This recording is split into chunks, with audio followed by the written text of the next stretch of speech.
Hello and welcome back, everyone, to Super Mario Odyssey on Rocket Rabbit Commentaries. And in this episode, we'll be continuing on with Tostarena. After having successfully dealt with the White Rabbit of the Brutals, it has become nighttime. This is one of the few maps that we are going to explore that actually has what is technically a day-night cycle. It's not actually a day-night cycle; it's a day-night instances. But you know, it's an interesting facet. That brutal slowed us down a bit. You know who else wore hats and hunted rabbits? Elmer Fudd. And Indiana Jones. Indiana Jones never hunted rabbits. Not on screen, but we know for certain that he had the ability to hunt rabbits. And we know that because of his connection to Tomb Raider, Mr. Cloud. Oh no, Gerdat, since we unplugged the hole in the desert, now all this cold air is coming out. We can pretend that that's our fault, but it's not really. Welcome to Crazy Cabs. What can we make a crazy deal for you today?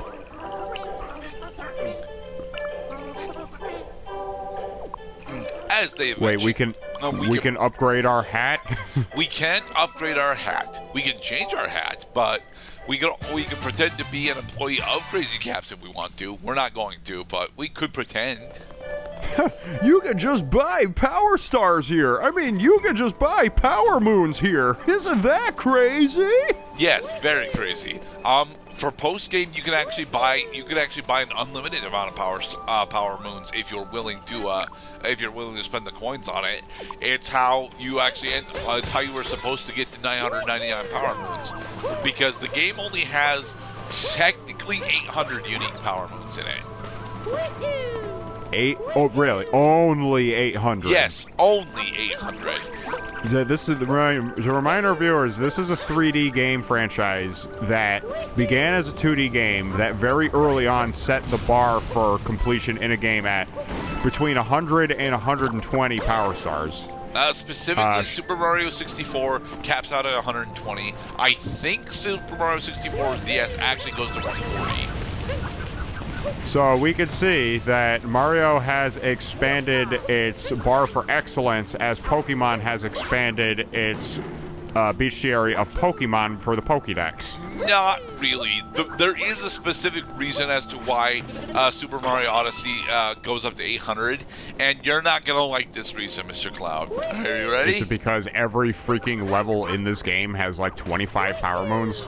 No, actually, every freaking level in this game has more than 40 power moons.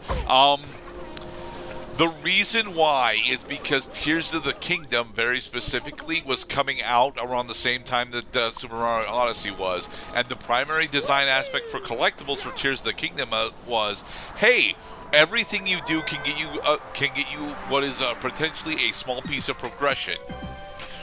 Power moons in this game, very specifically, are equivalent to the Korok seeds in Zelda Breath of the Wild. Whelming wave. And I hate saying that. I really do, because very specifically, the Korok seeds for the first 1 to 200 of them are fine, but getting all 800 Korok seeds, no. So that's become normal that there are multiple tiers of completion in the game. 100% is the most difficult and the most time-consuming of those tiers to accomplish. While that is definitely the case, especially in Super Mario Odyssey, it's absolutely asinine in Tears of the Kingdom. It's why I'm not doing Tears of the Kingdom or Tears of the Kingdom or Breath of the Wild. Behold our giant Goomba tower! They're wearing slip-proof shoes! Yes, actually. That is canon, for the record. The Goombas actually have shoes on, which is why their feet don't slip on ice. No, we've known this for decades. I don't know. And more Goombas! Wahahaha! Goombas plus Goombas equals More Goombas! More Goombas! Hey, you're a Goomba! Join! So, the reason why we're doing this specifically is to get the Goomba Tower Moon that's right here. Also Nice. Jump for it. Yep, Goomba Tower Assembly. We The also would like to Goomba get Tower those purple coins because I'd like one of the other original plans specifically was to get approximately half of the purple coins through our normal play whilst going through each kingdom. It's why we will be going back to both Cap and Cascade Kingdom later on in order to get the purple coins that we missed there. And so Mario shows that after all this time, he had gained enough familiarity with the different creatures and beasts of the Mushroom Kingdom. We haven't seen any Koopas yet, but Mario's got their number, and his pants will fit just right. So, once again, we have to actually use our bullet bill skills in order to go all the way over. Well, don't explode now. Bail. Bail. And once again. Yeah, as long as you know, you gotta throw the hat twice because they got a little visor. Yes. Visor. Visors aren't hats. Now there is a giant amount of coins on the left and right side of this area. If you want to do the very difficult platforming to get up there, but it's just coins. And for the record, there are a lot of individual areas throughout Super Mario Odyssey that if you manage to get to because it doesn't feel like you're supposed to be able to get up there, you'll be rewarded with a large amount of coins. It's very nice. Oh man! But do we have to beat up Mr. Tiki Face? Yes, Mr. Cloud, we have to beat standard Nintendo boss number 2. Does he have hands? He does. Don't fucking tell me that he has hands. He does. Hey, Andross Retrain.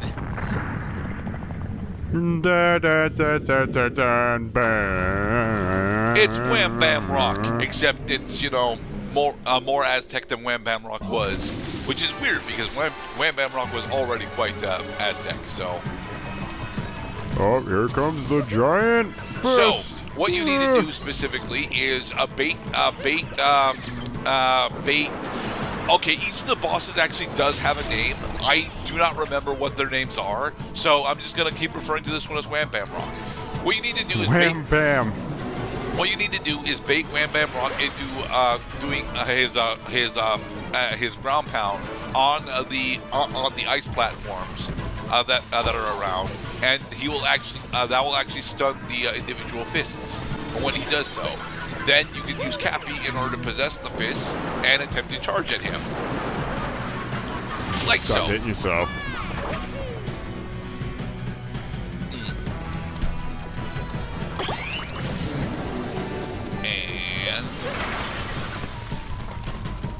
This particular fight is actually significantly easier than the rematch is going to be. And unfortunately, I don't remember if we show off the rematch for this one. Because every single area boss in the game actually does come with a rematch towards the end of the game. And, yeah...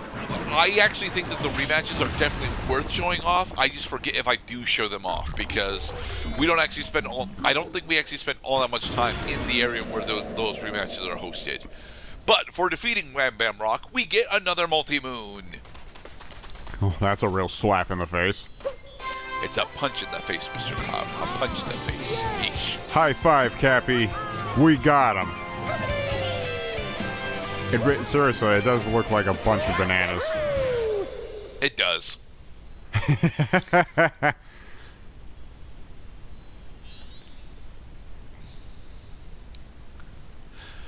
All right. So, now that we have actually dealt with Wham Bam Rock, Tostarena has been saved.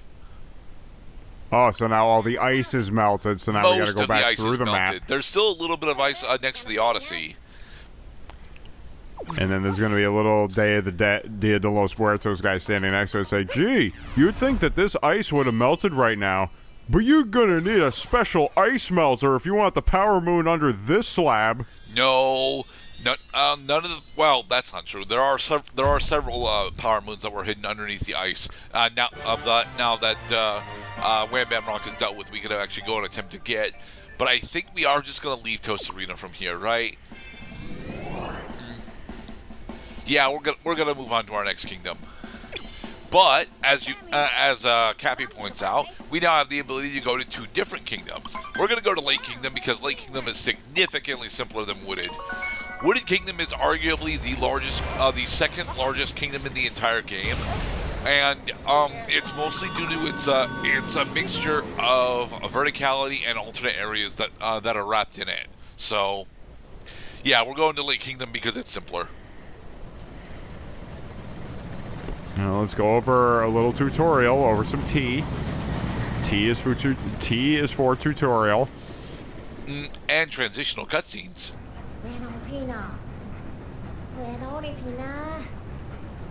Well, he's not gonna steal a whole wedding. He bought the Brutals.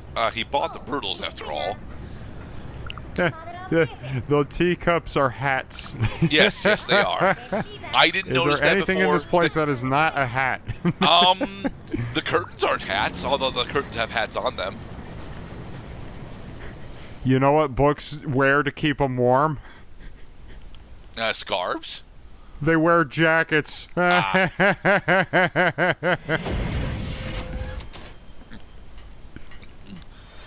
Welcome to Lake Kingdom with Brutals over the lake. As I've already mentioned, Lake Kingdom is very specifically much simpler than Wooded Kingdom. So much so that, yeah, if after we deal with Brutals over the lake, we'll be leaving Lake Kingdom too. But we're gonna be here for at least the rest of this part and a good portion of the next one. At least I think so, because we don't want to just show off the bare minimum here. We do want to show off a good portion of the rest of the game. Up periscope. Yes.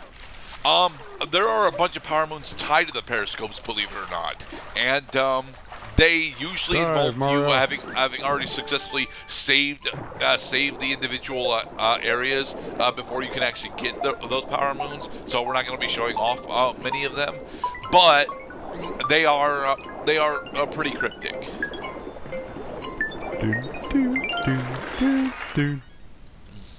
Ooh, it's a red power moon. That is clearly pink.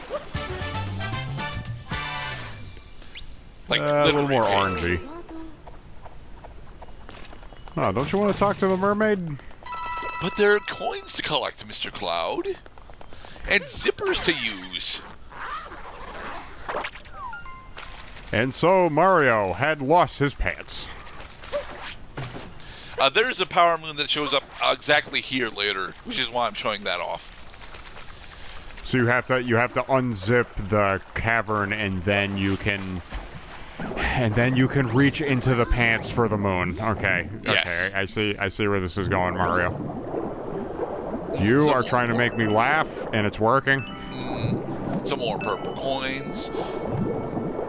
Now, admittedly, Super Mario Odyssey swimming controls specifically for Mario aren't actually that good. He feels very, very heavy underwater. Bro, Mario games have never had good swimming controls. That is not even remotely true. Mario 64 still has some of the best swimming in it.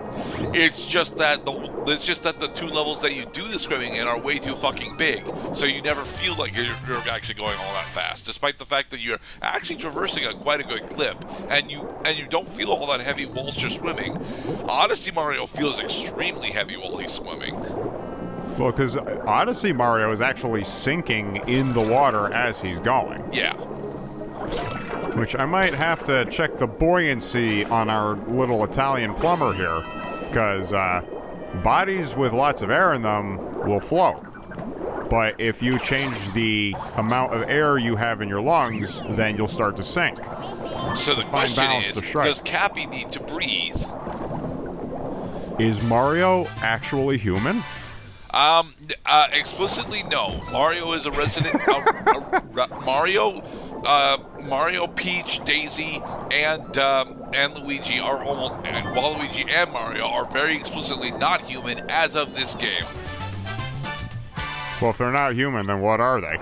Well, Mario, Luigi, Peach, and Technically, Waluigi and Wario are all residents of the Mushroom Kingdom.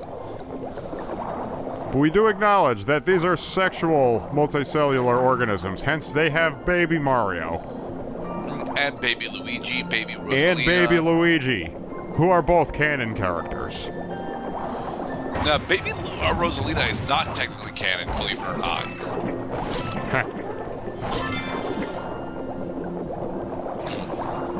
Yet another adorable Mario character we can be. We are a Cheep with a mustache. Yes. And the Cheep actually handles fucking gorgeously underwater. Like, it's one of the big reasons why I don't really have all that many complaints when it comes to Mario's natural swimming. Virtually every time that you're actually doing the swimming with Mario, you get access to the Cheep. So you don't really need to do much swimming with Mario normally.